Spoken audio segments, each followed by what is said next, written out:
I remember calling like Mamoon and Margot and Will and Megan on our board, like literally over the holidays. I laid out a whole like investment thesis. We wanted to be able to target like $25 or $50 million of run rate revenue. That seemed like insane. I remember asking Will Reed, like, what do you think good looks like in a year? And he's like, I think it's probably like $100 million. And I'm like, dude, you're absolutely crazy. Like, we're starting from zero. We have one lab relationship. And now we've gone 0 to $1 billion in like a year. Like, we're probably one of the fastest growing AI companies out there. The opportunity in front of us is so big that it just requires incredible execution. How can we be more ambitious? How can we turn around in a month, plan in a week? That's basically my entire job. I spend 0% of my time celebrating any of our success. Garrett Lord spent 10 years building Handshake into the career network for an entire generation. 18 million students in alumni, 1,600 schools, almost every company in the Fortune 500 is a customer, and it's a company valued well north of $3 billion. Most founders would spend the next 10 years protecting that. Instead, over the course of 2025, Garrett did something almost no founder does. He refounded the company around a business that was barely a year old. Handshake AI went from 0 to $1 billion in gross revenue in 15 months. And to get there, he did layoffs, reset the entire company, and bet the thing he'd spent a decade building. Today, we get into the why and how of this transformation and how Handshake is shaping the future of AI. Knuckle up. Garrett, welcome to the show. Yeah, thanks for having me. So Handshake started in 2014 as a LinkedIn for college kids, and over the decade ahead, you built it into a $3 billion business. Yet in 2025, you decided to transform it completely into a new thing, Handshake AI. Let's start with the genesis of Handshake AI. What were the early days like, and what gave you this hunch that you need to go in this direction? It all really started at a Christmas party where I was talking to a researcher at one of the frontier labs. And so much of being an entrepreneur is, I think, trying to talk to customers, understand trends in the marketplace. I had seen, quite a few recruiting companies really focused on AI and really serving the labs. And I was particularly curious. I mean, I think that's one of the main attributes of a lot of entrepreneurs is just trying to figure out like what's going around you. I used that opportunity at the Christmas party to like dig in with this researcher. It was actually kind of funny. And normally at a Christmas party, you meet 25, 30 people. And I basically talked to one person all evening, just trying to understand a little bit more about like what they were recruiting people for. And, what was clearly articulated from him was that like, there's really 3 stages of model building. There's pre-training, which is scraping the internet. There's mid-training, which is called supervised fine-tuning or feeding in high quality samples. And then there's post-training. And post-training is really around creating environments where models can learn from reinforcement learning, really codifying a lot of the knowledge and judgment that wasn't on the internet.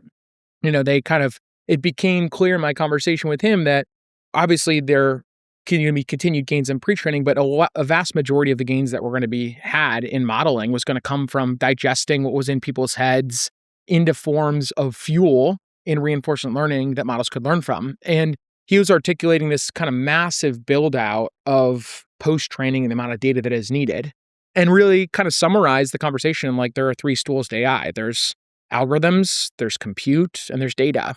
And so I actually started our relationship 2 weeks later with that same exact researcher at that top tier lab, where we started working with them on recruiting STEM PhDs. And so just put a timeline to this. This was December 24? December of 2024. Yeah, exactly. Yeah. So much of being an entrepreneur is like building a small strike team, taking some of the best people in the company and starting to explore this idea. We started to reach out to a bunch of other relationships they had with other labs, and our real focus was on serving the top 2 model builders. Like that was, we thought that if we could serve these top 2 model builders with these frontier capabilities and kind of evolve with them, that, that was really an indication of what the future would look like. And so it started off, kind of as a small exploratory strike team. And very quickly by January of that year, this was my full-time job at the company. Were you looking in that moment or at that time, like did Handshake, the business that had grown to a $3 billion plus value business, $250 to $300 million of revenue, if I'm correct, were you looking for a new wave to attach that business to? Was it slowing down, or did this opportunistically come about as an extension that, hey, we have this network and we are very well equipped to do this? We were serving a lot of the key players that were serving the model companies. So we were basically like the number 1 recruiting source for some of the competitors that produce data in the ecosystem. And so, really, what does that mean? That means that we had the talent on the network. They trust Handshake, they use Handshake, they have it on their phone. And these companies were messaging talent on our network, trying to hire them to do these type of gig jobs, producing data. And we were hearing from our students that they weren't being paid on time. They thought it was kind of a messy process. And what became clear with the researcher is just how much more you can improve the experience and make this about something that people can learn AI skills, people can monetize their intelligence. And $55 an hour for a college student was you're not going to drive DoorDash and make $55 an hour. And so I really thought that, we had this massive moat. In the human data industry, really it's, the supply chain is you have to have access to an audience, and just economically, you have a cost of customer acquisition. And then you have to vet the people, teach the people, and then put them onto your own platform. At the beginning, we had the people, we were vetting them and we were training them, but we didn't have the actual platform to be able to deliver the data. And so I thought we could kind of vertically integrate and move up the stack. And it's turned out, that advantage of having access to an audience, it's not just about, some people would say it's about the economic, cost of customer acquisition that's our advantage. And 89% of people that worked on Handshake AI last month came from the network. So obviously there's a massive customer acquisition advantage, but the bigger advantage is actually we're able to target the highest quality people. So a lot of the shapes of data today are focused on accounting or law or medicine, or really the largest professional white collar domains in the country. And we're able to attract much higher volumes of high quality people. Say you want to target accounting, for example, EY, KPMG, Deloitte, Accenture, these are all paid customers that spend $1 million+ a year on Handshake. And so when we wanted to target accountants, we were starting to ping people in advisory, in tax that had 5, 6, 7, 8 years of experience at the big four accounting firms. And so we were able to turn around on the highest quality people much, much faster, obviously at a structurally lower customer acquisition cost. But that matters a lot for data quality, because, one of the primary inputs for data quality is what is the unique knowledge that person has and how good are they in their actual profession. And so that's actually the main captive advantage of Handshake. People think about Handshake as an early career recruiting network. And yes, we're the number one place that young people in America find and search for jobs. But we also have, tens of millions of profiles of alumni in basically, we need to find farm supervisors. Turns out there's these large land grant institutions like Michigan State and University of Illinois who have a farm supervision and agricultural program. And so we're just able to structurally access really, really high quality talent, and they trust Handshake. They use it in school. They had a profile built. So that was kind of how we thought the ecosystem. But did you feel it was a need to have, or this was truly an extension of what you already had? Oh, it was a pretty radical pivot. Yeah. Just in terms of where we were operating the business, the old metrics of the business, and still in a core SaaS business, you have top line revenue growth, you have NDR, you have overall productivity rates, you have gross margin, you have contraction and new sales for existing customers. The way you run that business on a quarterly and monthly and weekly cadence looks radically different than how you run a human data business, and looks very different than serving large enterprises with AI solutions that we're building for them as well. And so, it took, on my side, I talked to a couple mentors and other CEOs. And basically the consensus viewpoint, I love learning from others. I think that's so much of what makes Silicon Valley amazing is being able to really call somebody up and ask for advice. But I started basically a separate team completely outside of the existing company that reported directly to me. And then, over time, we kind of grew a separate part of the office with a much different operating cadence and structural requirements to serve customers. How early did you know that this was going to be a rocket ship and this needs all your attention as a CEO? From the moment of the holiday party, it became clear to me that although we were doing tens of millions of dollars revenue by serving these human data companies, on the backside of that tens of millions of dollars revenue, they were making hundreds of millions of dollars revenue. And so we were just missing out on the entire LTV of what they were able to capture. And then what the researcher really described is what he defined as this explosion of the amount of data that's needed to serve models. He kept it really simple in that he used this analogy that the reason that software engineering productivity gains have exploded and the job of software engineering has changed is because there's GitHub. There's tens of millions of human hours went into artifacting code bases. And so that's the perfect fuel for reinforcement learning. It's verifiable. All of the context is encapsulated in a single code base. Even more than that, an actual other software engineer has to review your PR, which is another way to generate rewards. Then you have unit tests. And so that productivity gain you got in software engineering was not going to end up happening in other white collar knowledge professions. because there isn't a Reddit form or GitHub equivalent, right? There's no Reddit file of like tax accounting in America. Yeah. And so he was describing, he really recommended from the onset that we start working across multiple data types. Like it's so much of being an entrepreneur is like, what's your insertion point where you have a competitive advantage? And then how do you quickly bundle and work to other areas? So our insertion point was really around like what's called STEM reasoning, or like PhDs helping models in biology, chemistry, mathematics, physics. We then, like 2 months into the business, then started moving to generalist domains. And that's like multimodal, video, audio, personal shopping, personal finance, consumer tool use, things like Strava and other consumer apps. Then from there, we moved into professionals because we had this massive moat of young alumni and, all the way up to like kind of 34-year-olds in America, where we were able to target people in basically, we power 92% of schools in America. We basically power the entire graduating class. We also power 60% of community colleges in America. So we were able to target basically every single profession. So we moved to professionals. Then we quickly spun up what's called a safety team. And that helps model builders make sure their models don't build like bioweapons or say bad things to children. So we have like a safety team. We have a robotics team internationally. So we basically work systematically across the different data types because inside these labs, obviously you're customer concentrated. Like we now work with basically every frontier model builder today. But inside of these teams, they have a lot of different teams focused on different objectives, right? They're basically trying to hill climb in cancer therapeutics, or they're trying to hill climb in new material science discoveries, where another team's trying to focus on better image generation or better conversational voice. And another team's focused on how do I actually call Bloomberg and FactSet and all these professional tools that I'll be using in finance.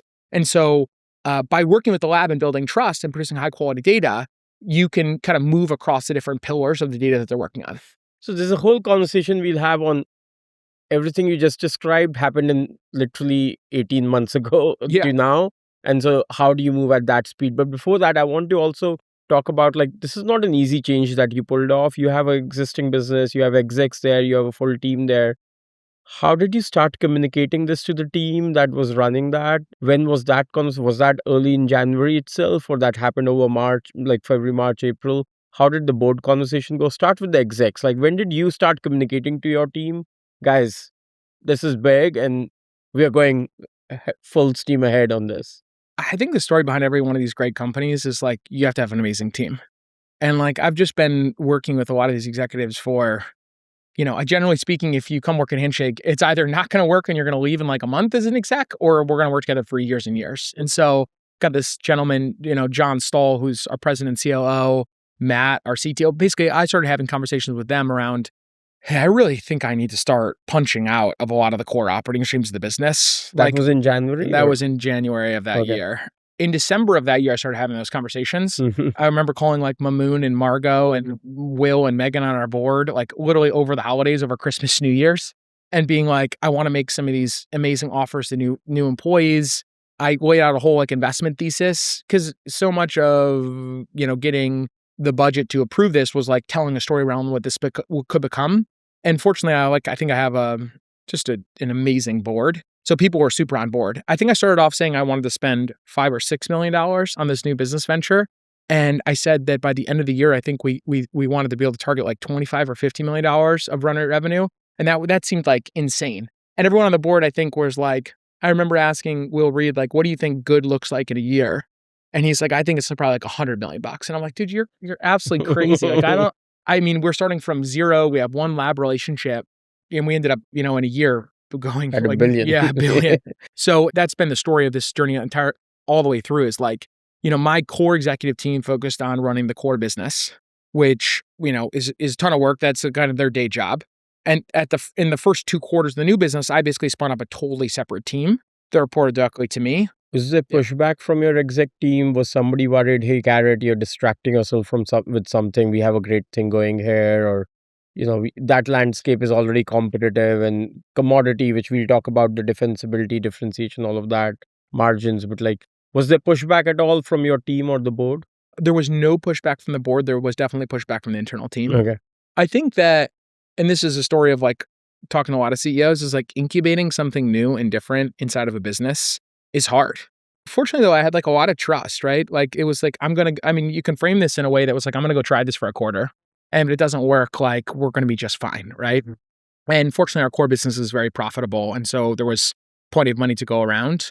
But yeah, I think it was a big uphill climb. I mean, I basically asked to assemble some of the strongest people in the core business that were being pulled from existing initiatives that were driving, the core business. But, I think you have to have courage. You have to be comfortable in ambiguity. I recognize like I was getting asked a bunch of questions around like, what's our competitive advantage? What's our long-term moat? How is the market going to evolve? And it's like, I think every good entrepreneur, you just start like, what I was like, I don't have the Yeah, answers, like, yeah, but I'm gonna start breaking it down, right? And yeah. so most of my week and months in the early stage of business was just like going on coffee chats and walks, basically calling every single person I could through my extended network. Like I went through every connection I had on LinkedIn and begged, borrowed, and stealed like for any friend they knew that was anywhere adjacent to the labs. Just try to learn. And every week in December and January and February of that year, it became extremely clear that this audience and the structural advantage we had with trust with tens of millions of people around America, knowing their grades, knowing what they did in school, knowing what they're doing after school, was this massive structural moat that could allow us to accelerate. And that's really what we've done. I mean, even make a joke. Like, I mean, I couldn't spell reinforcement learning when I started this business, right? Like that was probably one of the more intimidating parts of this is like, what does it mean to post train? What does it mean to, mid train? What does it mean to do evaluations? What does it mean to do an appellation? These are all terms I had no idea of. I mean, I think the story for other entrepreneurs listening is just like, I put my pants on the same way everyone does, like either left leg or right leg first. Like everyone out there that's created anything started from the place that you did, where you don't know what you're doing and you figure it out. And I felt super confident in our ability to like go figure it out, especially once I realized just how deep this trust that we have built with tens of millions of people, like how big of an advantage that will be for our business. How did the communication with the rest of the team beyond the exec team go? Was there a all hands at some point where you talked about this more openly? How did you manage the communication through the rest of the team? Yeah, I over time as an entrepreneur have really relied more on my team to do most of the communication. I mean, obviously I talk in all hands, but like I personally like don't love being the one that's like taking a lot of the credit and doing a lot of the storytelling. I mean, obviously I'm happy to tell the story at all hands, but I really love like the executives that run these teams to be the ones that are really driving the strategy and telling their managers and leaders, and they kind of extend the leadership team what's important. So yeah, I did, the two things I did very early on, I was like, we have like an extended leadership team of like 35 people. And so I basically briefed the core kind of directors, senior directors, VPs, and C-level leaders. I'm like, here's what we're focused on. It's also was not that cannibalizing to their existing core business, right? Yeah. Like they had plenty of resources to be able to achieve what they wanted to achieve. But over time, it became much, much more challenging to integrate these two businesses. At some points in this journey, we've turned away like $15 million of work a month. Like we just cannot scale up fast enough. And so I think about mid-year in 2025, we had to make the call across the leadership team that we're just going to move over way more resources from the core. Like our entire recruiting team used to balance like recruiting across the entire business. Yeah. And it became a point where I was like, hey, like we no longer can serve anything other than the AI business because we can't be turning away $50 million of work a month. Yeah. How do you keep A players motivated in the core team then, or in the marketplace business? The key thing, and it's always hard to like nail this as a founder, but like there's just one story of Handshake, which is that we have a network and people come to this network to trust us to like find a job, to learn the skills and kind of up-level, reskill themselves to be ready for the jobs of the future. And then you also can come to Handshake to like kind of monetize your intelligence and knowledge and judgment in your profession, right? So there's like, there's a couple other benefits of using the network, like managing your professional identity and getting recruited by companies. But like this one network, we wanted to drive, I really believe that we could just drive more reasons to engage with Handshake. Like the real durable mode of Handshake. So we have 1 million companies using it. We now have basically every model builder and now a lot of enterprises that are using Handshake's network to help improve their models and evaluations. And then we have a huge upskilling and reskilling business that's helping people learn the skills of the future, which I feel like is really, really important. A lot of people are super down on like young talent. And I think that narrative is, there's a total bifurcation in the market on what people think. Some people are like, early talent jobs are going to go away. And other people like Cloudflare, for example, Matthew Prince, like he's doubling down. He hired 1,100 interns. He's seeing the fastest people inside of his organization pick up AI are actually young people, right? Yeah. And so I want to equip like the next generation of talent to be successful in this future. I don't think this whole narrative of like, we're all going to play board games for a purpose one day is a vision that I want for my kids and for tens of millions of Americans. So we want to help upskill and reskill and really teach people how to be ready for the jobs of the future. And then we are the largest network of young people finding jobs in the country, right? So like basically all of higher education depends on us. And then, 100% of the Fortune 500 uses us to recruit. So this network, ultimately, like telling that story, I think was confusing for people internally. They didn't understand what it meant to like produce data for labs. They didn't understand the connectivity between like how when you're producing data, are you learning skills? But, fast forward, a year into this business, a little bit over a year, like you can come to Handshake to learn. You can come to Handshake to find a job. You can come to Handshake to manage your professional identity. You can come to Handshake to monetize your intelligence. And like our network's more than doubling this year. And like week on week utilization is like over 50%. So the network's on fire because there's so many more reasons to come to Handshake. So would it be fair? Actually, it doesn't feel anymore like two different businesses and more like an additional revenue line item that has exploded. But the core elements of the product, which is the network and others, have only, of course, they've extended to RL environments and all kinds of post-training and mid-training offerings. But it still is built on the network, unfair access to the network you have. And so Yeah, I mean, does it feel like two different businesses today, or does it feel like multiple revenue line items? I think LinkedIn's a great analog. Like they have a network. Yeah. And they have marketing solutions. They have sales solutions. They have talent solutions. They have LinkedIn Learning. Yeah. They actually have many different revenue lines on top of one network. And people come to it for different seasons and different reasons to use the network, right? And they also have a social graph. I mean, the Handshake is very analogous to LinkedIn. Like we have a network and we monetize it by finding a job. We monetize it by helping you upskill and reskill. We monetize it by helping produce in human data for labs. But like if you take a great analogy, like one of the world's largest healthcare companies, or in America, the largest healthcare company, or like, one of the top big four accounting firms, like they're using our network to bootstrap their valuations internally, right? So that insertion point in enterprise, like, that's also a huge monetization pillar as well. And so we think that all these businesses together there's more reasons to engage with Handshake and get more value out of it. And that's ultimately what users care about. I mean, I think this year our network will probably double, it's on track to double. I think by the end of the year, we'll probably triple the size of the network. And then just like the engagement metrics are so much more healthy because there's more reasons to come. Did you have to reset the cultural elements at the company? Because this business that has grown to 250 million plus of revenue, it's a different kind of a beast. You're starting with something that is small. Within 6 months, it becomes a beast of a business. and then by the end of the year, it's at $1 billion. The speed, the business model, like, did you have to reset the culture, or it was almost for a while felt like two different cultures within the same company? It felt like two different cultures in the same company. If you just zoom back, like Handshake was deeply uncool, then it was very cool. Then our growth, slowed down immensely. And now we've gone 0 to $1 billion in like a year. Like we're probably one of the fastest growing AI companies out there. You're the investor.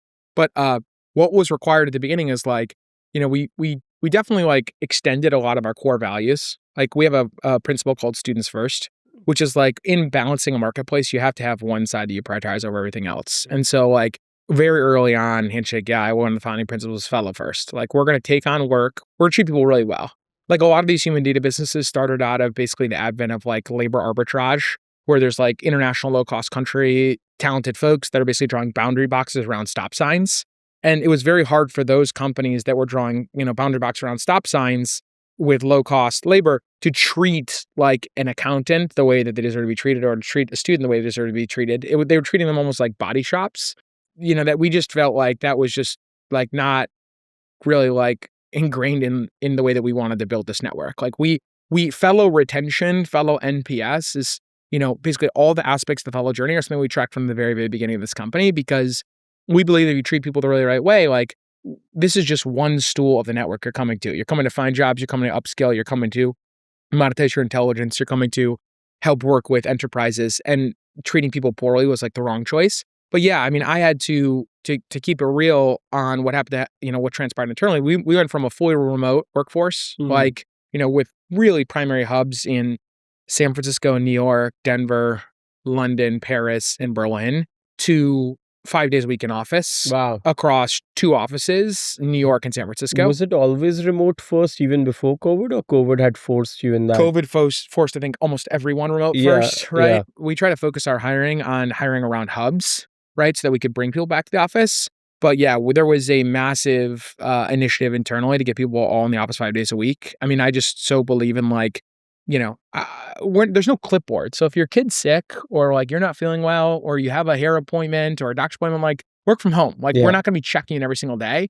But like the expectation internally is that like we're all here pushing super hard 5 days a week and you're collaborating with peers and you're part of this high energy culture. I made that call really midway through last year where it was like, this is the Super Bowl of our business. Like there's such a large opportunity to help people and to like grow this business. And we got to be in the office 5 days a week. And that was not a decision that people liked. There are probably, no fewer than like 100 people that decided to leave the business. There was, attrition was like, very, very high as folks were trying to kind of resettle into DNA. We codified a value internally called Olympic pace, which was, I think, like, you have to be opinionated about how you codify your culture. And like Olympic pace for me meant like Michael Phelps, head of the Olympics, was in the pool every single day for like 5 years. I believe in like stacking days. When you come in every single day, some days you have like a 70% day, some days you're like on fire, some days, you had an issue with your kid and you're distracted. But like, if you just compound and stack day after day after day and give it your best, like great things will happen. That's been the story of my life and the story of this business. And so like Olympic pace was a core value. We're going to be in the office 5 days a week. And I think a lot of people didn't like that, right? Yeah. And I empathize with that. Like, I think so much of what was challenging for me as a leader in navigating that was like, it's kind of unfair to change the expectations of the culture after you've joined the company. Yeah. Like I recognize, that's like a full-time me. Like, I think like, if I were to do a retro on myself, like I think I wish I would have like codified the values of the organization earlier so that people understood what they're signing up for. But now we make it super clear. And I think as long as there's no surprises, like, the message that you're telling to the talent market, the folks you're interviewing, they understand what the expectations are, then it's a super fair trade. Like you're choosing to join this company for these values and for this mission. And, that was an important part of change. So let's talk about the speed at which you grew, because this is a ridiculous amount. Like, I think no business in history may have gone this fast, 0 to $1 billion in 1 year. Certainly Anthropic and OpenAI, but yeah. Anthropic and OpenAI agree. But you're in an elite tier. What started breaking? Can you walk us through last year of all the problems you had to face in terms of just scaling this at this speed? Like what started breaking first? I think we've hired like 400 people, 300 people in maybe 8 months, 6-8 months. There's the number one problem in our company right now is we cannot meet the demand that the market's serving for us. We've cared deeply about our like reputation and doing things the right way, treating fellows right, not over-promising to customers, paying people equitably internally. Like, we try to do things like in a focused way. I've just been through the growth at all costs and but yeah, so many problems. I think the main way I think about solving problems as a leader is it's almost kind of fun to zoom back. Like I got to spend basically a decade learning how to build a business and going through all the growth as a CEO and reinventing yourself and maturing and, understanding your blind spots and figuring out how to augment them. Like I kind of got to do that for a decade. And so now at 36 years old, like being able to like run a second chapter and kind of run it all the way to the Super Bowl has been awesome. I get to kind of I still make a ton of mistakes as a leader, but I get to like really learn from that pattern recognition. And the main thing I've learned, long-winded way of saying, is just like so much of how I want to build this business is focused on like hiring incredible leaders and really building that like extended group of leaders internally. Like we have 25 prior founders inside this business. Like we could have never built what we built without these founders. We could have never built what we built without like hiring super high agency, young folks. We believe a lot in like growing talent internally versus hiring. That's one of the big lessons. I used to hire like shiny executives. And the reality is like I've done far better in like homegrowing talent and giving people opportunities to step up and coaching them. I think the reason we have executed so well and come from not being in this business to now being the number 2 player in the space is by hiring incredible people. So I've kind of systematically looked at like where do we want to be in 6 months from now, a year from now, 2 years from now. Really, it's hard to look 2 years. Really, 6 months and a year from now because things are on fire. And like, what are the capability gaps or problems that we really need to solve? And then I like to kind of think about problems of like red, yellow, green. Like what's red today, but will be green in 6 months. And I try to not focus on those problems. Like a lot of the team wants to flag issues to me where there's like a fire. And I'm like, red, yellow, green, like, is it going to be fine in a quarter? Is it going to be fine in 2 quarters? If it's going to be fine, if you guys have the ball, I'm not going to spend my time Yeah. there. I'm going to try to focus on things that are red today that will be red in the future. Give me an example of something that 6 months ago was red then and felt like if I don't step in, it'll be red again in 6 months. One of the biggest ones is like international. Like we opened an Mhm. office in Bangalore. We had a ton of talented people working in India remotely. And we were like, this is insane. Like the level of intensity and passion and technical skill that's over there, the opportunity to work in like a high growth startup where you're having a ton of ownership. I saw that very early on in this journey and was like, this is an absolutely wild unlock. But it's very hard to spin up a totally different team in person all the way around the world. It's a different culture It's also, a work different culture. culture, totally. And so I focus with 2 of the leaders internally on like, how do we, and by the way, resetting teams to change their operating rhythm where you add in somebody, a team that's located all around the other side of the world, like that requires like a ton of force, like just like thoughtfulness and like effort to get right? So we have gone from like 0 to 100 people in India in like probably 2 months. And I think that capability as an organization is incredible because we basically can work 24/7 all the way around the globe. We have fellows all the way around the world. We need to hire knowledge workers in Germany, in France. Like there's different cultural preferences when it comes to different shapes of data that we're producing. And also we didn't want to set up India as like a lot of companies like set it up as like this like offshoring operation. That was like not our ethos. This is going to be like a completely equal team, no matter what office you're a part of, whether you're in New York, San Francisco, or Bangalore. And you're going to work on like high agency projects and impact this business. And we have seen an unbelievable success, but like that was not something that we were just going to stand up without like forcing it, completely punching it in, right? That's I think a great example of one. How do you ensure quality control at this speed of scaling, like in terms of the output that you're providing to your customers and the internal processes? Yeah. Like so many people at Handshake are probably barely like 5 months in. Like, how do you ensure the quality control is going through all through those 400 people? Is it culture? Is it just daily communication? What does it actually take to ensure this? Onboarding Handshake was just like grab a laptop and sit next to somebody who knows what they're doing and just like jump off the deep end. But that doesn't work when you start hiring like, hundreds and hundreds of people. So we had to build we have, 2 incredible leaders internally that focus on like basically have built a boot camp to make the skills, like kind of 80% of the skills that are required to do this job, at least like you understand what you're getting yourself into and like how to upskill yourself to be able to run these queues. So like the training and learning program where you have like dozens and dozens of people going through it at one time is like absolutely critical. You have to like codify a playbook. I think it's like unfair to expect that every single employee that you hire is just like going to be able to figure everything out on their own, right? And that doesn't work when you start getting like hundreds of people and it's a more matrix organization. So building like a training and learning program internally, luckily I had seen that before and like hiring a sales team. Like we had built like a sales enablement team and there was like a boot camp and QBRs. So I've taken kind of a lot of the learnings out of the original business into like how we speed scale a team. And then I think culture is like huge. Like I think culture is really made in like the hard decisions. Like there's only so much you can do to like write it down, but you really have to like role model it and incentivize people to role model it and talk about it in reviews. And, I think it takes when 85% of the organization is new to the company in the last 6 months. Our culture really codified when we had the entire group of like the first 50 or 80 Handshake AI people really hit like 8 months, 12 months in the program. And they had seen the way that we worked. They had seen the decisions that were made and they started to kind of represent and reflect like what we expect out of the way that we're going to treat each other and treat our customers. You've touched on hiring a little bit, so let's talk about that. How do you kind of now ensure the hiring bar is high? Because the people you hire, you can give them good onboarding and training, but ultimately the people quality becomes the culture or direct input. So how have you ensured over the last year to ensure that the hiring bar is still high and yet you're hiring this much in capacity of people that you need? Because you're probably constantly feeling behind on hiring.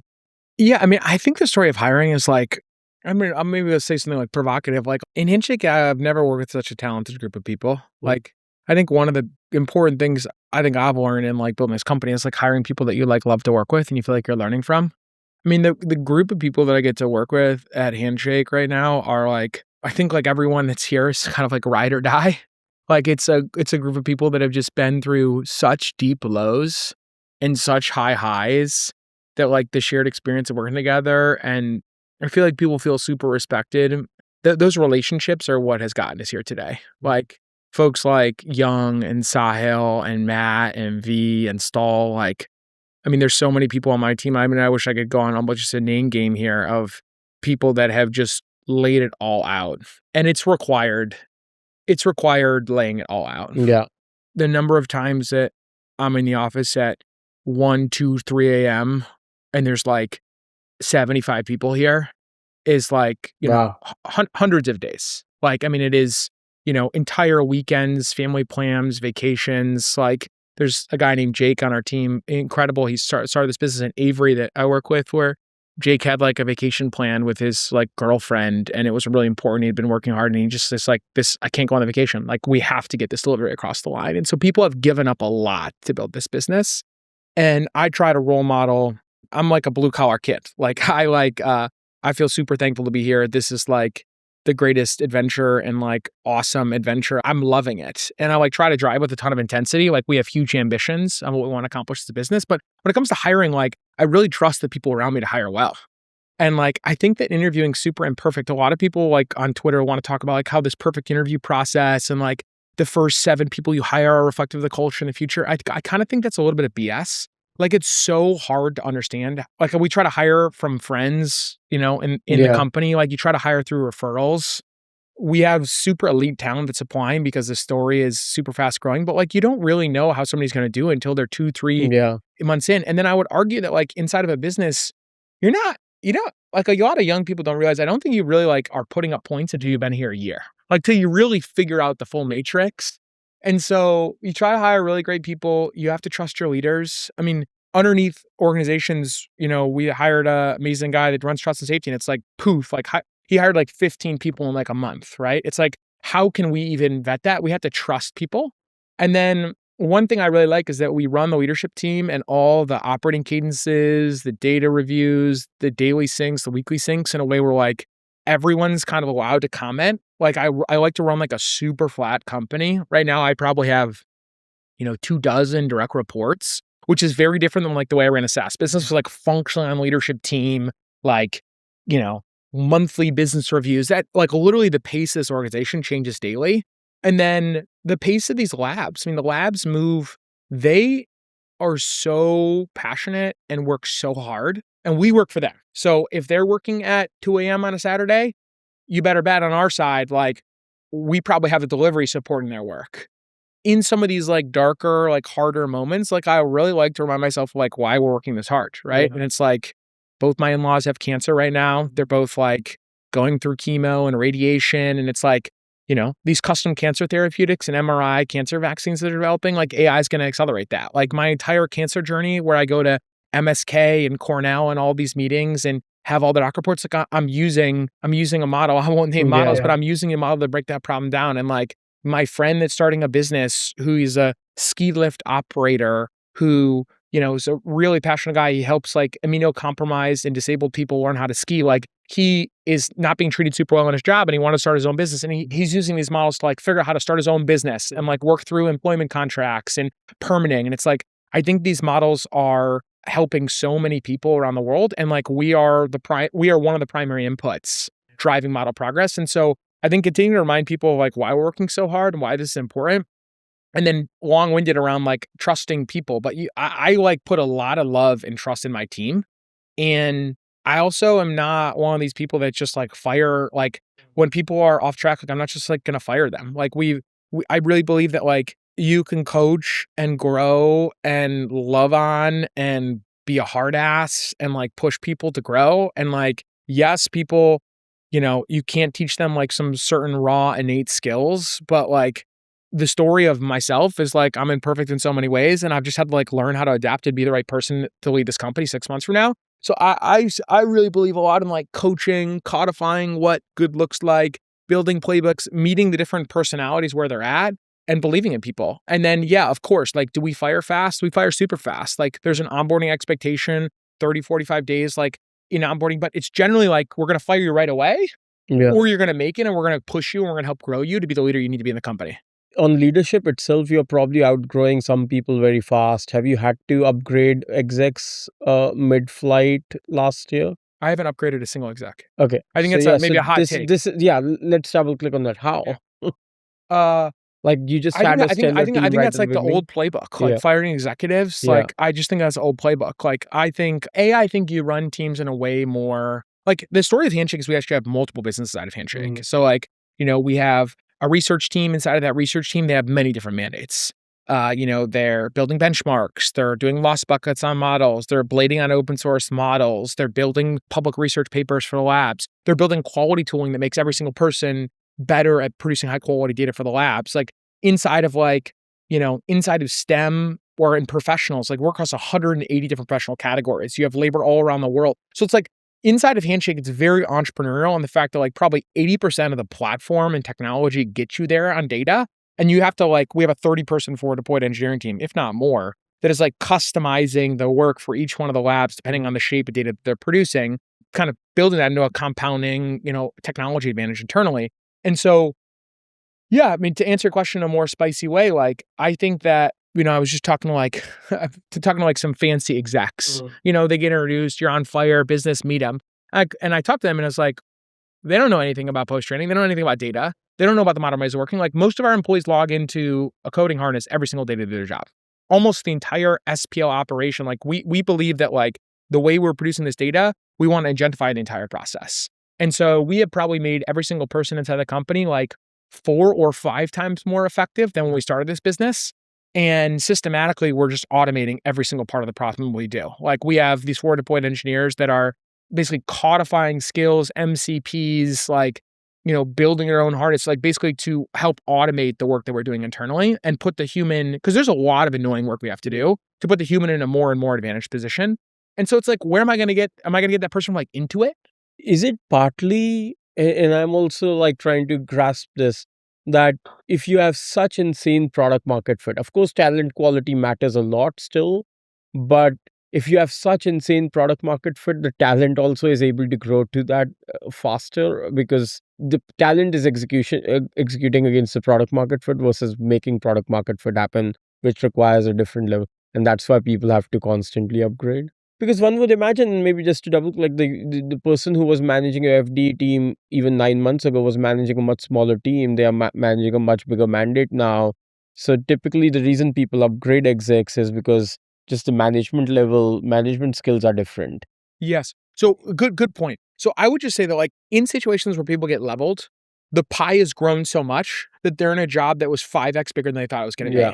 So like, yes, like was there a forward deployed engineering leader that ran forward deployed engineering and then our CTO started helping? Yes. But that person thought they were going to be running like a 2-person team and is now running a 30-person team and it's getting split. And now they're responsible for like forward deployed engineering on robotics, internationalization, and like onboarding tens of thousands of people in countries with a totally new payroll stack and legal stack than what we have internally. And so yeah, the pie is growing so immensely. I kind of split up my team into like core operations and 0 to 1. So we're constantly launching new businesses inside the company. Like we're moving across each data type. There's new what's called reinforcement learning environments, which is the longer shape of data that really is indicative of where the future's headed. You kind of have like the 70% of the portfolio is like what we know how to do. And then 30% of our time, if not more, is spent punching in completely new businesses because we believe that in the future, there'll be like a lot of consolidation in the space and there'll be the tech. Like it used to be, you could start a human data company if you grabbed like 15 doctors and you jump all them to write hard prompts and they built like verifiable answers or rubrics on the backside. That they used to be sufficient. You no longer can raise $2 million seed round and like build a human data company. Like the amount of work you have to do internally to be able to produce high quality, long horizon data is, so I believe that, we already see this today. Like we've bought 8 companies in the last like 3 months. We've basically been picking up a bunch of super talented teams that believe that when they bolt on their capabilities to Handshake, we can commercialize that and scale up. Plus they want access to our research, plus they want access to our platform, plus they want access to like basically unlimited free fellow acquisition at scale. And so we've been on a huge acquisition spree, which is, I'd never bought any company up until Handshake AI. Like that's been a huge part of our ingredient. And then the 25 founders internally too, they're doing, but we don't manage people as tightly as you used to. Like, you got to give people scope and rope and like a big goal. And then we're pretty like real with people on like where they need like data acquisition. This is an initiative internally that like is insane now. I mean, we're acquiring hundreds of thousands of documents. We're buying data from businesses. We're building full simulated businesses and reinforced learning environments where like, labs want to have basically like an entire operating business that they can train off of. And like that was a capability that like did not exist like 3 months ago. Yeah. And now we have like 15 people on like acquiring data, synthetically enriching that data, de-anonymizing and de-identifying that data. It's like the pace in this company is, or the pace in AI alone is just, it's not SaaS. And so your own job has also changed a lot over the last 15 months or 18 months, I presume. Like, where did you have to get better dramatically fast over the last 18 months as a CEO? Well, getting a lot less sleep. I don't think I've ever, I mean, it's just the one fun joke with the new child and then this business, like, no, but the serious answer, where have I had to get much better? Like learning how to operate a business like this, throwing away the old patterns and like approaching things with first principles, leading a team of like 20 direct reports versus like 6 or 7. I mean, I spent all my time launching new things on problems that won't get solved naturally in the next 6 months where leaders are like struggling to figure it out, and on hiring. Yeah. Like the number one way I can get leverage as a leader is hiring. I mean, I've never thrown myself harder into hiring the next generation of talent. And also because the business has gone $0 to $1 billion, the type of talent we're able to recruit right now, Handshake was a great business, super impactful. It's $3.5 billion company, doubling revenue every single year. Like we acquired pretty good talent. We have never been able to acquire the level of talent across all of our business, upskilling jobs and the labs business and enterprise business like we are right now, because the best people want to work on, generationally transformative businesses. And the progress we have made, like you kind of can't recruit that level of talent early on. It was very hard to do because you have to take so much risk. But now with the revenue scale of the business, like we're just able to get more and more people are learning what we're doing. Are there people around you, founders and CEOs, who've helped you level up on hiring and 20 reports versus 6 reports and moving fast? Are there people you talk to when you are running into an operational issue? Yeah. I actually mostly talk to my team. Okay. I'm like a student of the game. Like I love talking to advisors. I mean, great people are like Christopher Payne at like DoorDash, who's like prolific and incredible. I've got our board members that I talk to, Margot. I talk to several people that have run at-scale businesses, but the vast majority of coaching, and maybe this is different than how originally when I ran the SaaS business, I was relying on external coaches. How do I build a demand generation events muscle? How do I create a category? How do I think about pricing and packaging? How do I think about, what did LinkedIn learn in terms of marketplace attribution over time? I was kind of like learning from them. In this new AI business, like not a lot of people know what's going on. Yeah. And like the patterns that worked in the past are like maybe the anti-patterns now. They're anti-patterns, yeah. And so most of who I spend all my time talking to is like the core leadership team of Handshake AI, and like we keep it super real. Like we're super honest with one another and are constantly pushing each other and arguing and like trying to debate, like getting to the right point. And I believe one thing I constantly am doing is like, you need to have everyone understand the story of where you're going. So like we very regularly have like 30 to 50 person meetings where everyone is brought into the fold. I'm like, here are all the problems. Here are all the goals. Here's why we're making what decisions we're making. Like ask any question you want. But when we leave this room, there's not enough time for each person to describe what they're doing and debate it out. But like when we leave this room, everyone needs to lock arms. Like you might not have the goals perfectly in your head, but at least you understand the story of everything unfolding across the company, from training and learning to fraud, to robotics, to STEM, to professionals, to reinforced learning environments, to research. Like everyone, I try to bring along like 30 to 50 people. And then their job as leaders is to bring along the hundreds of people underneath them. But that's very different than my 6-person executive team that I used to have in the core business. Let's shift towards the business model itself. I'll steelman the bear case on the company. So labs keep needing data to train themselves on specific frontiers. So it could be code gen is where it started, but accounting, other things. But what they need keeps shifting because once they get to a certain critical mass of training, they're moving on to the next thing. So one is where you're collecting the data is constantly shifting. And so it's not a business that can stand on a platform like the traditional software businesses you build once, you sell for 10 years. The other part of it is like ultimately maybe synthetic data is what all AI is trained on. So this network might not be as yieldy in the future. How do you think about why is this company that has some defensibility over the years to come versus a window of opportunity that you massively capitalized on? So, I mean, if you just look at like, I think the backdrop of this, if you look at data companies, people for the last 5 years have thought data companies were going to go away. Yeah. And every year the market like is almost doubling it from a CAGR perspective. Like the lab budgets for data are growing, one of the, we know some of the lab details, but like they're all almost doubling year on year. So like there's more data that's required. And that's one thing, like I'm super long data. The other point I would make is like, if you think about like what's driving a lot of model progress right now, it's like scaling up compute and scaling up data, right? Most of the gains are sucked on pre-training and most of the actual gains are coming from the post-training side of the house. So if you look like the latest like Microsoft paper that was released where they actually broke down, or you look like Quen or Kimi or the open source papers, the way they're driving a lot of the gains is by more data and more compute. It's just, it's very clear that like, and then it's also fun in the fact that we now know that when models scale up with enough data and enough compute, you have what happened in software engineering, which is like a complete reinvention of the job, where you went from like helpful copilot to like models doing a 3-hour, 6-hour, and 18-hour task. And so like, the constraint on driving that productivity gain in accounting, or the constraint on driving that productivity gain in oil and gas, or logistics, or finance more broadly, is the fact that there is no GitHub. Like this work is fundamentally unverifiable.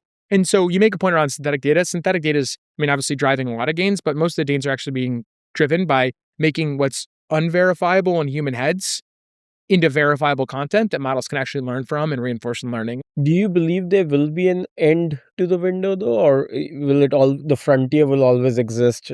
Unverifiable data will always be I needed? think recursive self-improvement is like something people are talking about. And like, I think that there will be human data for as long as humans are needed in the economy.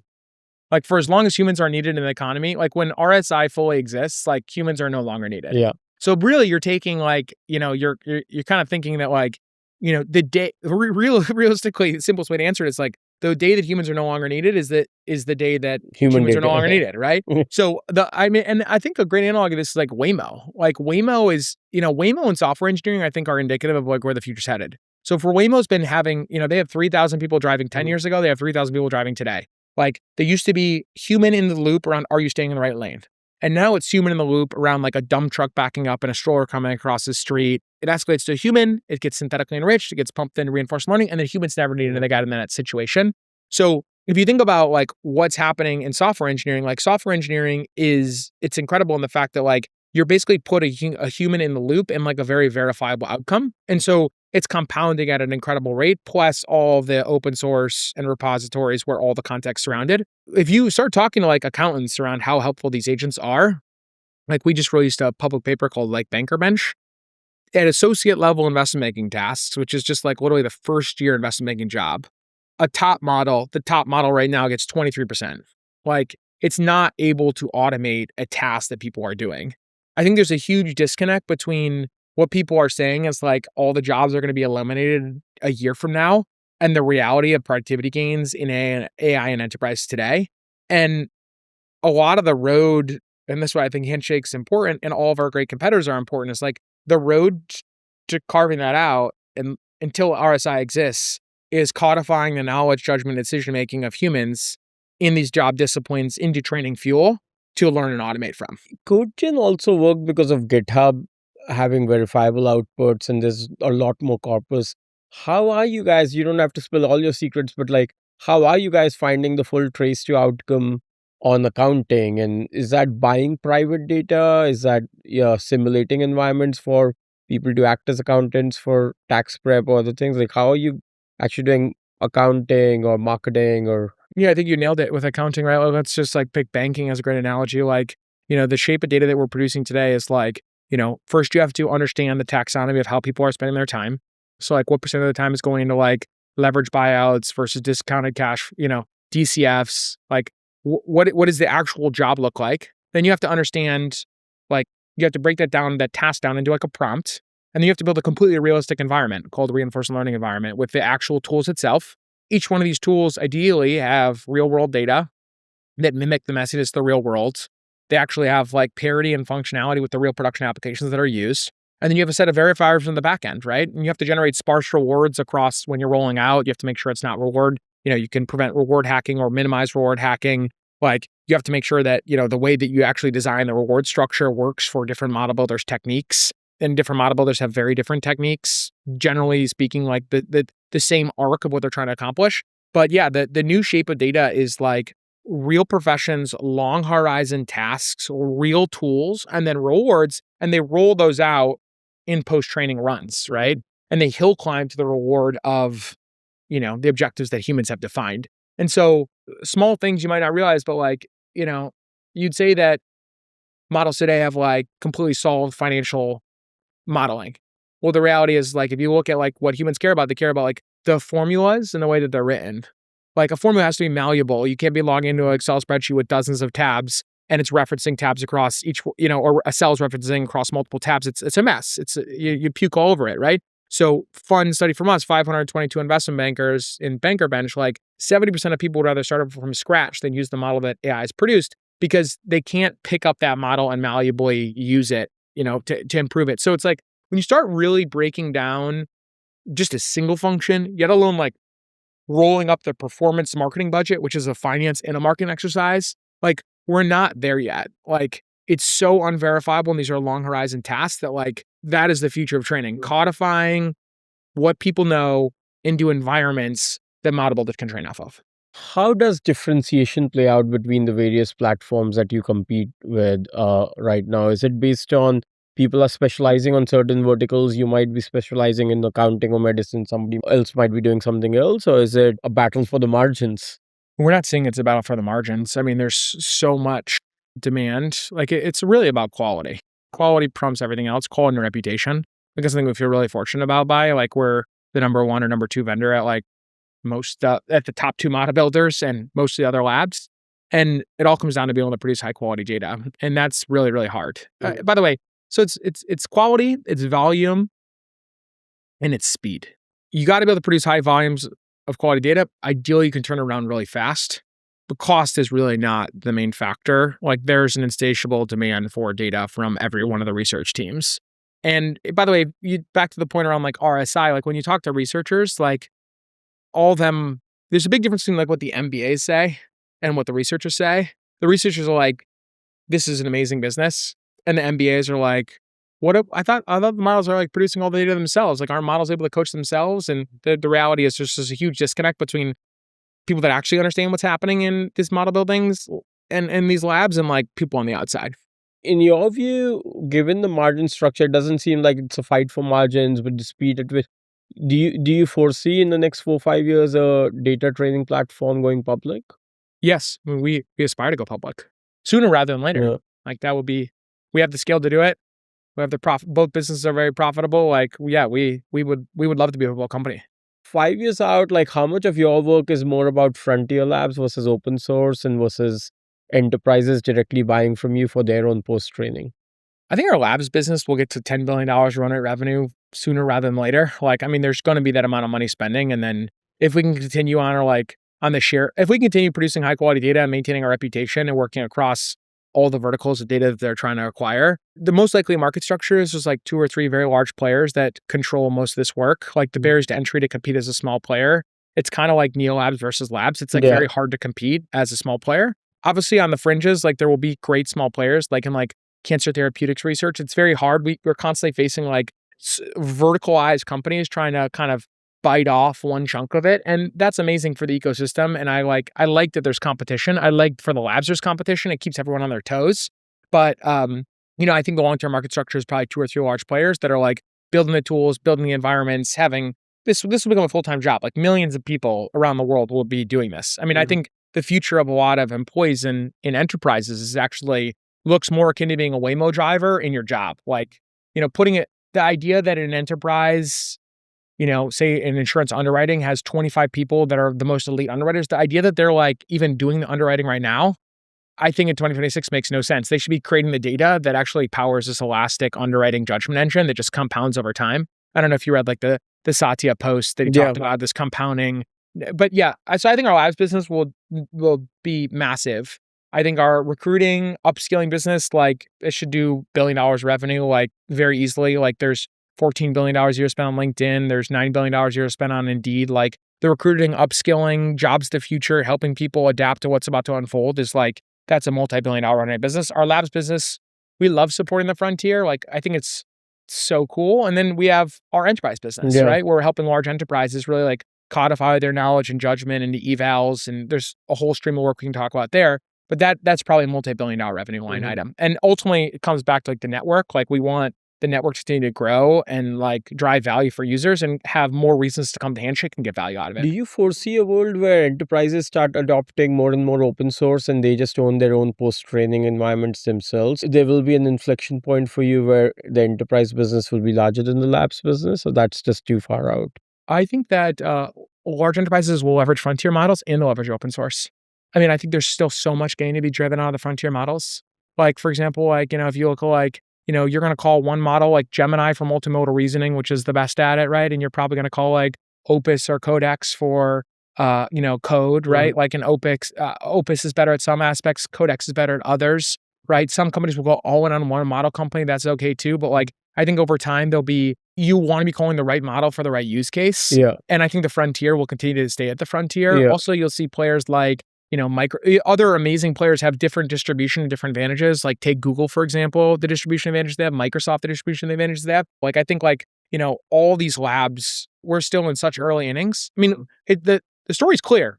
Like what's happening in law and what's happening in software engineering is what's going to happen in every single profession. I don't think people really realize that as they capture data like they have done in GitHub and as they scale up their models, what we've seen with software engineering, where our software engineers are 2 or 3 times more productive and they're like managing a series of agents that do the work, is going to happen in every single knowledge worker discipline. Maybe I'm pointing to a specific prediction that if you have a prediction in mind for open source adoption versus OpenAI, Anthropic continue, or those like frontier lab models continuing to be used by enterprises, do you foresee like open source adoption driving up?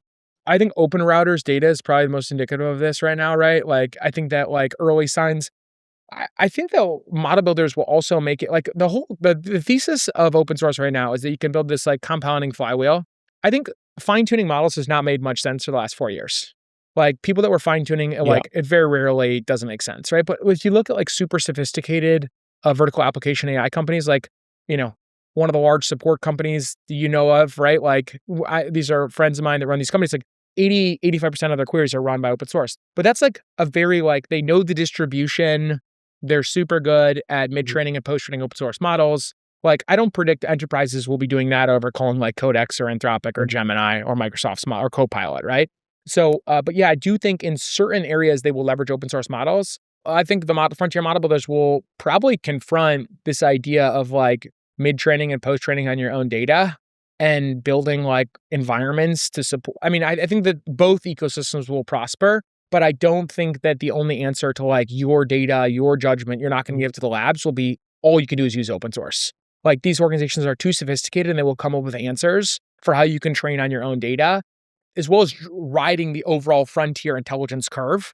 And I think that's the big thing for enterprises is like a lot of our core of our enterprise business is like evaluating agent performance and helping you pick the right models for your use cases and to know where you can build a compounding advantage. Obviously, we'll talk more about that later, but yeah. One thing we haven't talked about is physical AI. Interestingly, Scale AI, which was the first data labeling business. I think it was for self-driving. I don't know if it was for Waymo.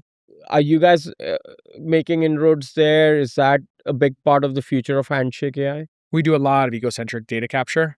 I mean, if you think about like what they care about doing, they care about diversity of data. Yeah. They care about high quality data. They care about diversity of environments. Yeah. They care about like egocentric video capture. You want enough data in a certain distribution, and then you want the next thing and the next thing and the next thing, right? And I think a lot of robotics models are still like in the pre-training phase. And so, yeah, there is so much demand to leverage. And we basically, if you think about our audience, right, like 25 million people who would love to be making $55+ an hour doing egocentric video capture. Yeah, we actively have people right now, I won't disclose the exact size of it, but like, capturing egocentric video for many of the labs. And this is where like the vertical player, horizontal players, like, there's like other like robotics focused data companies. I just think like that trade doesn't make a ton of sense. Like the reality is like a network is going to own most of that. And yes, like there are certain niche data types that these players will own over time. But I think we'll be like by the end of this year, I think we'll be like one of the largest robotics data companies, if not the largest robotics data company in the entire space. And we entered robotics in like Q1 of this year. The ability to get to scale, the ability to leverage your research team, the ability to get to like, it's going to be harder and harder to compete as like a Y Combinator company building a robotics data company. What about bio? Like the kind of stuff that AlphaFold and others are doing around coming up with new proteins and stuff. Are you on that frontier also, or Yeah. that's at least niche enough that vertical specific players will have to So start with that? I think vertical, like some projects that we're thinking about kicking off, I think there will continue to be, like if you talk about biology, medicine, like we have a ton of projects in that discipline. We have thousands of PhDs and professionals across all the STEM disciplines, probably tens of thousands of people in the STEM disciplines producing data that they want to use to accelerate science. I think it will become harder and harder for Handshake to participate in super deep vertical, specifically where you meet the real world. Yeah. Like wet lab biology is hard for us to crack. We are doing wet lab biology work today, but if you think about like what that would mean as an extension for Handshake, like that would mean that we're actually needing to physically build a footprint. We're going to need robots. We're going to need to like build a full simulated environment. Like there are several areas around Handshake where I do believe vertical players can do a great job.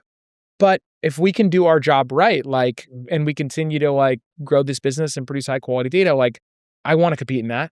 I think it's great for the world that people keep us on our toes, and whatever serves the labs best, like we're down with. We're going to compete as hard as we possibly can. Yeah. But I think that like in wet lab physical biology, we'll probably have other great competitors, and that's good for the world.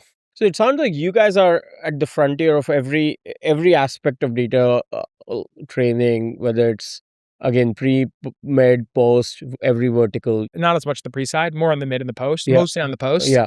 And then I think we've been the most ambitious company out there in terms of bundling and moving across the value chain. Yeah, I mean, I'm not going to talk about what we're spinning up because all of our competitors listen to these podcasts too, but like we, on every major shape of data, like we are seeding bets. And then I think we've gotten really good with 25 founders of the company. We have a whole strike team and they like stand up the business and they roll to the next one, to the next one, to the next one, to the next one. I mean, our coding practice right now is on fire, like producing high quality coding data in environments.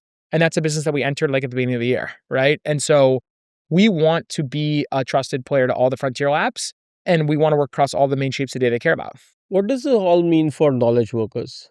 I think the accurate answer is like, you'll see disruption, like frontline customer support workers, like, that's a job that people are needing to get upskilled and reskilled to be like ready for the jobs of the future. And a lot of jobs will be eliminated, right? I also think like a lot of jobs will look a lot more like software engineering, like we're hiring more software engineers.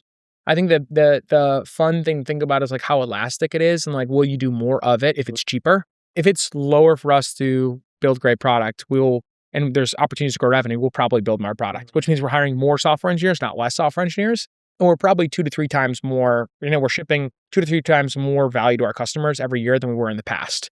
And so, is that the case with like accounting, for example? Like, I don't quite know the answer to that. Like, I think in the case of law, like more small businesses will be leveraging lawyers because it became cheaper to interact with lawyers. So I think it's like very job dependent, but I will say like, I believe in like humans' ability to like adapt. And like, I do believe in our ability to like, I think that's why I'm so passionate about upskilling and reskilling. And, we've done work publicly with Google and with OpenAI and like really proud of the partnerships we've had there and working with other labs as well. I'm like, we want to help be a place that people can turn to like figure out what skills they need to be ready for the jobs of the future. I think there'll be a lot of job displacement, but like, I want to live at the intersection of like helping the people adapt and find these new jobs and upskill themselves. I mean, even my uncle was messaging me like there's an AI course at the company he's being asked to like learn. And it's like, come to Handshake and like figure out the tools you need to do to like be 10x the accountant inside of your company. So let's shift to the inner game, in this transformation. So you have a 10-month-old at home. You have a second baby you guys are expecting. In October, yeah. In October, congratulations. You mentioned your in-laws have both been diagnosed with cancer recently, so you're moving to New York. All this while, this company has blown up in a way that very few in history have blown up in a good way, but still it's all intense. How are you holding this all together? step one, like have an amazing partner and wife. Yeah. Like, I mean, she's like the rock in our family, and easily the best thing in my entire life is like our family. And I woke up this morning, like, I think having a son and a family provides me like a ton of fulfillment. I think my whole world has gotten much smaller. Like I really, I don't have a ton of time. Like the time that I do have, I am focused on like hanging out with my family. Basically every hour of the day that I'm not working is spent like hanging out with my family. I try to work out. I think something you asked about managing the inner game. So the biggest things that help me manage the inner game is working out in the morning, just doing something light or heavy, just getting the body moving is really important for me. I don't sleep nearly as much as I want to, but I do try to prioritize getting like 5 or 6 hours of sleep every single night. Weekends for me, I mean, I'm on a bunch of calls and meetings, but like I generally try to spend like Sunday, like really focused on the family. Like I don't like interspersing the calls all across the day. I like having like a chunk of family recharge time. I love routine. I mean, the older I get, the more I realize like how important routine is. I basically don't drink alcohol anymore. I try to eat super clean. Like I think like, working out, eating good, being recharged by family, and then work's like fun. Like, I mean, it's a suffer fest at a lot of times. And like, if you're a type 1, type 2, or type 3 fun? I have not. So double click on that So actually. like, type 3 fun, they use it in like mountaineering, and I think it applies to business. Type 3 fun is like, I love to mountaineer. So we're going up Mount Shasta. It's freezing, you're tired, it's cold, sucks. Sucks the entire time when you wake up at 3 a.m. Sucks when you're coming down. 2 weeks later, you're like, that sucked. I never want to do that again. Like, that's type 3 fun. It's miserable. Type 2 fun is like climbing up the Grand. Like, type 2 is like, it's a huge supper fest and you really don't want to be there while you're doing it. But then a week later, a day later, a month later, you're like, that was awesome. It's like the struggle was worth it. And type 1 fun is just where it's fun all the time. And so I think a lot of doing anything great in life is type 2 fun, where it's like, as you compound and as you put in more work and as you, push yourself, like in the moment, it can be seen as really hard. And afterwards, it feels really gratifying and you grow and you learn from it. And I think like work for me is a lot of type 2 fun. Like there are moments of type 3 fun. It's rarely ever always fun. It's not type 1, but like I like work. I like making impact. I think my wife and I, like, we love, she is a very ambitious, she's got a huge job at Andreessen Horowitz. Like, we push it super hard. We want to live life to the fullest. Like, that's one other trade-off. You asked me about lessons learned. Like, I want to work with people that I find fun. You asked about like executive hiring and firing people. Like, I'm not going to work with somebody that like drains energy from me. I want to work with people that are like pushing equally as hard and I learn from and I grow from. And so, yeah, I think it is possible to have it all, but it's not super possible to like, have a ton of friends and like you can't balance everything. Yeah, you have to give up on type 1 fun, I guess, to use your framework. Have there been moments of doubt through this journey, or the product market fit has been so insane that has always felt right in these last 18 months? Oh, it's felt super existential all the time. I think it's more self-imposed. Yeah, I mean, in the early stages, like of building this business, it was one of the scary things is just like, signing up for projects and needing to like figure out how to do them and being resource constrained. I mean, there's a certain point of our organization, I think, especially in Q1 of this year, where the biggest mistake I made this entire year was not hiring like another 300 people. And because of that, we did not have enough. We have great reputation producing, we have a lot of opportunities where labs want to give us work, but our overall like service level and like how we're able to serve them like went down dramatically because we just did not have enough bandwidth internally. And so I think that's felt pretty existential. I think the more existential parts of the company were, quite frankly, far earlier in the journey, like when we had no money, we're living out of like a Ford Focus, driving around school to school. Like, we've been very well capitalized and profitable. And like now most of the pressure is self-imposed. Like I think our leadership team, one of the things I like to say is no rear view mirror. It's maybe not the most fun way to live life, but like, my job is to like drive standards and constantly pushing people to do more. Like if they think they're doing a great job, then it's like, how can you do more? How can you do it faster? How can we be more ambitious? How can we turn around in a month plan in a week? How do we drive intensity and like excellence internally? Like that's basically my entire job. It's not a great way to live, but I spend 0% of my time celebrating any of our success. Like I think the opportunity right now is like, the opportunity in front of us is so big that it just requires incredible execution. And I'm just trying to push it in every single area of the business. In the first decade of Handshake, the mission that you were on, I remember meeting you very early on in that journey, and you had this mission around democratizing opportunity, right? And that's why Handshake started as like this career platform for college kids and all of that. What is the mission in this new phase of Handshake? I want to help people like figure out where they fit in the new economy, learn the skills and find the jobs of the future and adapt. I think the narrative that's out there right now that humans will not participate in the future is just a narrative that I want to fight against and help. If you think about, you zoom back into Michigan, or you zoom into like college students graduating, or you zoom into like my uncle who's an accountant, like people are scared about AI coming and they're trying to figure out what to do, and they're trying to embrace it. They're trying to figure out how to figure out, how to get the productivity gains out of that. I want Handshake to be the place where people turn to do that, and is like a network of hundreds of millions of people around the world that are using this to upskill and find jobs in the future.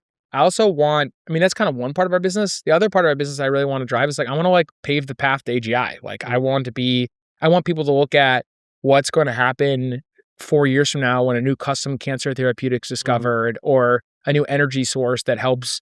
And in particular, what I care about is like also the rest of the world, not just America. Like I think a lot of the productivity gains that are going to come, and science acceleration that's going to come, and medical discoveries that are going to come are going to like impact billions of people. I feel pretty empowered and excited about the fact that like most of that progress is coming from data and compute. So we have our friends like building out power infrastructure and buying GPUs and doing inference. And we have our friends at the labs building incredible algorithms, the smartest minds in the world. And then we have players like us who wake up every day and grind our faces off to try to produce the highest quality data that goes into the algorithms, that leverages the compute to power model progress. And like that vision of helping, labs do this, and then also like enterprises, I think it's like pretty cool to think about like the future. The way they're talking about it is like, I don't like it. Like every business is going to be just nuked. Like we're going to have, the entire Fortune 500 is just at a massive disadvantage, and like every job's going to get automated. Humans have no role in every company. I don't like that future. I want companies to succeed with this technology. I want them to get the most out of it. I want them to accelerate earnings. I want them to hire more people. That's what excites me. As you think about the next couple of years for Handshake AI, beyond recruiting and meeting the demand that's coming to you, what genuinely scares you about the future of Handshake AI?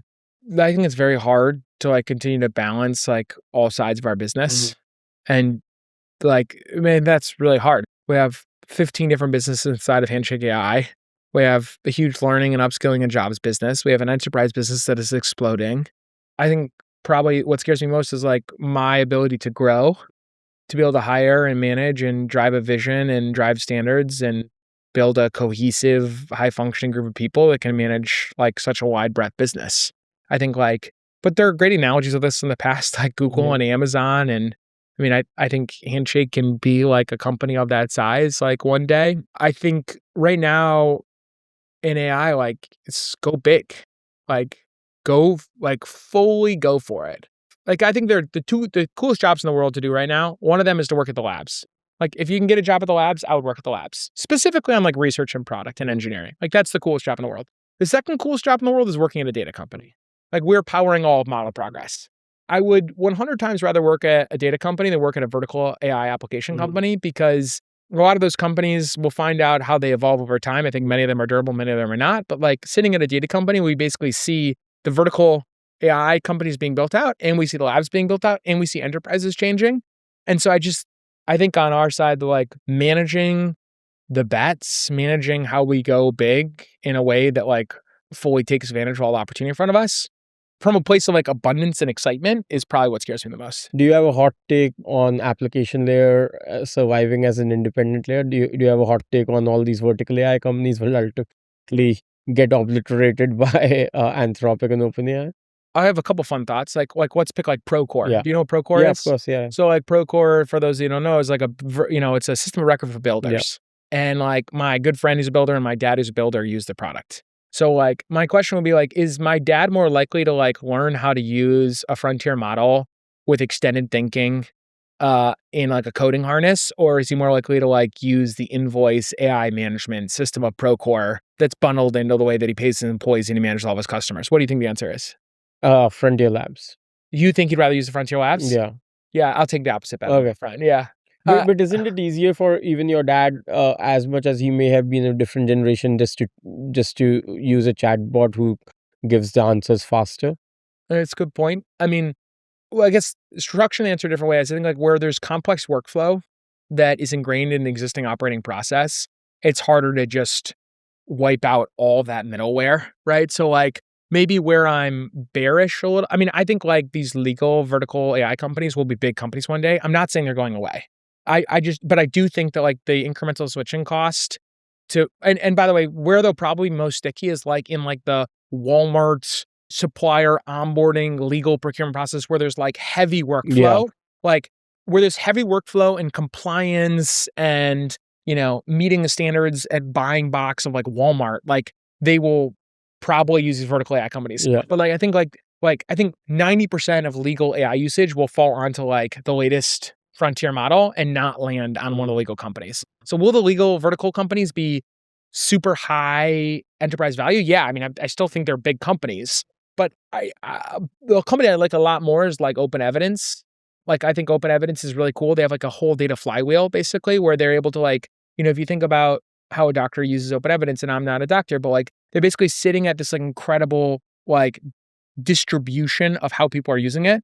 And then they're able to systematically swap out frontier models. They're able to fine tune when they need to. They have a constantly evolving evaluation set that helps them. And they have distribution. So they just continue to compound and compound and compound and compound. And they're able to like customize that product in such a unique way for each one of the different use cases that doctors use it. And I think like model builders, it's hard for them to do that across every single category of work. The story the model builders would say is that, the models will get so good and good enough to the point where they'll be able to like, build and optimize that experience for each one of the doctors. And I kind of buy that argument too. But I would say that like I like Open Evidence more than I like legal. And I still think Open Evidence is an amazingly large business. Yeah. Cool. All right. Next up is our quick fire round. Red flag you never ignore in recruiting. The gut Gut. feel on a candidate. Most overrated piece of advice in AI right now. I think your diet should be mostly research, like researchers talking to labs or people at the labs and not getting too stuck on what's happening on Twitter. I think a lot of people at Twitter don't understand what's happening at the forefront of AI. One thought that you disagree with from the lab researchers when it comes to human data. I think I continue to want to push researchers to care more about how we work with humans and how we train them, instruct them, and the turnaround times we expect people to work. Like I continue to think that we as an industry can get better and better at the way that humans interact in producing data. And I will continue to try to push our lab customers to drive an experience that's like great for humans. A job that will definitely not exist in 5 years. Frontline customer support. A job that will survive the next 5 years in knowledge working job. Software engineering. A career skill you'd recommend every 18-year-old to pick up given where the future is going. I think trying to be high agency and like operating in ambiguity, like specifically taking a risk. Like I just learning, like growing on your own, putting your own agency and growing and learning for students, specifically like picking up AI skills. Like young people have incredible opportunities in these large companies to drive an impact, and they need to embrace AI and push themselves to learn more about it. So last question for you. A young person watching this podcast wants your life, wants what you've accomplished. What's the one thing you tell them that the journey actually requires? Over time, as I've gotten older, I've become a lot more confident in just like my abilities. And I think specifically like what that's meant for me is like, you have to push yourself to continue to grow. Like everyone that's ever done anything cool in the world, like puts their pants on like one leg at a time. And anything you want to make happen in the world, I believe is like very possible. That's the fun thing when people come to work here. Sometimes they're just like, wow, like you can just like do things. You can just like figure it out. And I think like stacking days, day after day after day, and like, giving it your absolute all, great things happen. If like, the power of compounding is really powerful in life. So what I would say is like, if they want to make an impact in the world and build a great software business, like I would say just like find a great team and just put one foot in front of the other every single day and give it your all. And what it requires, I think a lot of people try to start businesses just because they're so excited and thirsty to like start a business. And I really think that you should try to do something that you're like innately passionate about because like a decade-long journey, if you don't have something that fuels you through the hard times and gets you excited to like drive a motivated team and work really hard, like you're not going to make it. I think all the best founders, most of them that I interact with now, like they have some edge that drives them. And then generally it's connected to like the passion they have for the business that they're building. Garrett, this was amazing. Thank you. Thank you. Thank Appreciate you for coming on.